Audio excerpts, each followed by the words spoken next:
Hi அஸ்லாமலைக்கும். So ஃப்ரீயான fashion designing course day 10 பார்க்க போகிறோம். ஸோ அதாவது சீவிங் கோர்ஸ் நம்ம ஆப்ரேட் பண்ணுறதுக்கு முன்னாடி சில ரூல்ஸ்லாம் இருக்குது. இந்த ரூல்ஸ்லாம் மஸ்ட்டு ஃபாலோ பண்ணணும். ஸோ ரூல் நம்பர் 1, உங்களோட சிட்டிங் டேபிள். ஸோ எப்போதுமே உங்களோட சிட்டிங் டேபிள் உங்களோட சீவிங் மிஷினுக்கு ஆப்போசிட்டாக இருக்கணும். ப்ளஸ் அந்த மிஷின் எப்படி இருக்கோ, எந்த லெவலுக்கு இருக்கோ அதே லெவல் பேலன்ஸ்டாக நீங்கள் சிட் பண்ணணும். ஸோ ரொம்ப லோவாகவும் சிட் பண்ணக்கூடாது, ரொம்ப ஹையாகவும் சிட் பண்ணக்கூடாது. அண்ட் ரூல் நம்பர் 2, உங்களோட ஃபூட்டர் அண்ட் உங்களோட நீடிலுக்கு ஆப்போசிட்டாக தான் உங்களோட பாடி பொசிஷன் இருக்கணும்.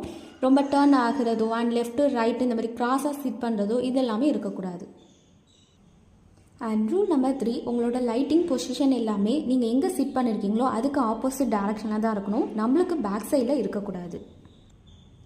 ரூல் நம்பர் 4, நீங்கள் ஸ்டிச்சிங் பண்ணிகிட்டு இருக்கக்குள்ளே அதுக்கு என்ன பேட்டர்னில் நீங்கள் யூஸ் பண்ணீங்களோ அந்த பேட்டர்னுக்குள்ளே த்ரெட்டு அண்ட் பாபின் இது எல்லாமே ரீஃபில் பண்ணிக்கோங்க.